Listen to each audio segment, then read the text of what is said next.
गोपियों से कहा गोपियों मेरा मन नहीं है, अब तुम लौट जाओ। गोपियां कहने लगी है कन्हैया का तुमने हमें पागल समझ रखो है कि तुम जब बुलाओ तब हम दौड़ी दौड़ी आए और जब बुलाओ तब हम भाग जाएं।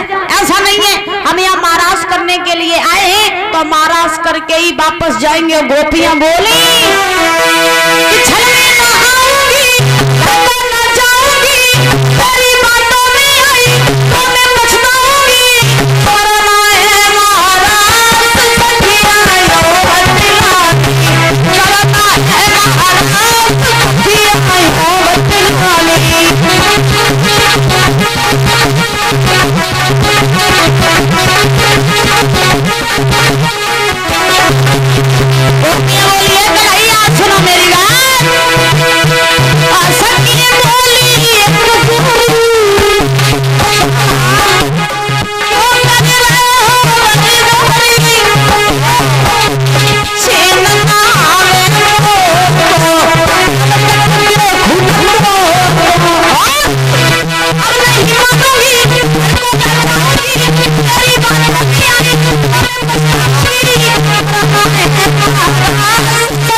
उसी समय भगवान समझ गए कि गोपियों ने जिद पकड़ ली, अब ये किसी की मानेंगे नहीं। तो परीक्षित महाराज आज भगवान कन्हैया ने क्या किया कि जितनी सखियां थी उतने ही भगवान ने रूप बना लिए और हर एक सखी के पास में खड़े होकर के महाराज करने लगे। जब महाराज करने लगे तो इधर आकाश से जितनी भी देवियां थी वो महाराज देखने के लिए चली अपने अपने विमान में बैठ करके।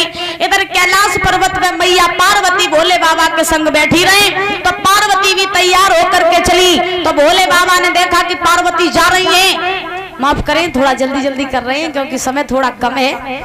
तो उसी समय भोले बाबा ने पूछा पार्वती आधी रात के समय हमको छोड़ के कहां जा रही हो?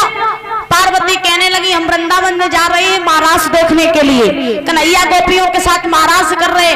भोले बाबा बोले पार्वती हमें ले चलो। पार्वती बोली वहां पर पुरुषों का कोई काम नहीं है, केवल स्त्रियां ही जाती हैं। भोले बाबा बोले तो तुम हमें स्त्री बनाए ले।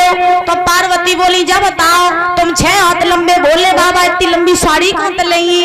और मान ले हुआ है तो तुम्हें 1 हाथ लंबी दाढ़ी फिर जा कैसे छुपी है?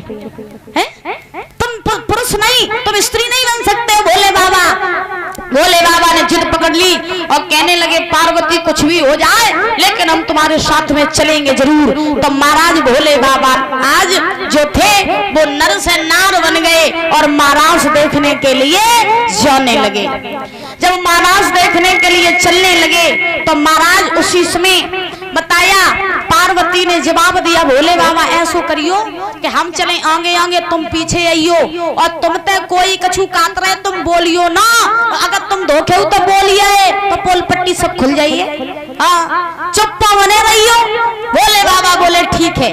आगे आगे पार्वती पीछे भोले बाबा। चलते चलते परीक्षित महाराज वृंदावन में यमुना के किनारे पहुंच गई। जब यमुना के किनारे पहुंचे भगवान लंबो घूंघट मारे भोले बाबा, आगे आगे पार्वती पीछे भोले बाबा। तो मेन गेट पे महाराज में प्रवेश करने के लिए मेन गेट पे तो लड़कियां खड़ी रही। अब दोनों ने देखो तो एक बोली ओरी बेना पार्वती आई रही, दूसरी बोली बेना दिखाई तो मैं दे रही कि पार्वती आई रही। लेकिन मेन बात जाके पार्वती तो कैलाश पे किल्ली राती फिर जब लंबी चौड़ी बहुरिया किनकी आई रही है? ये बहू किसकी आ रही? अब महाराज लड़कियां बोली बेना पास में आन दो तब इनसे पूछी। अब पार्वती जैसे ही प्रवेश किया है महाराज में लड़कियां बोली नेक रुक जाओ, नेक रुक जाओ। पार्वती बोली कहाँ है, तुमने हमें क्यों रोका? लड़कियां बोली जब बताओ कि तुम तो कैलाश पे किल्ली राती फिर जा इतनी सुंदर बहू, इतनी लंबी बहू तुम कहाँ से लेके आई, किनकी बहू है? तो पार्वती बोली अरे सखियो तुम्हें नहीं पता कि ये किसकी बहू है? लड़कियां बोली हमें क्या पता कि ये किनकी है? तो महाराज पार्वती बोली सुना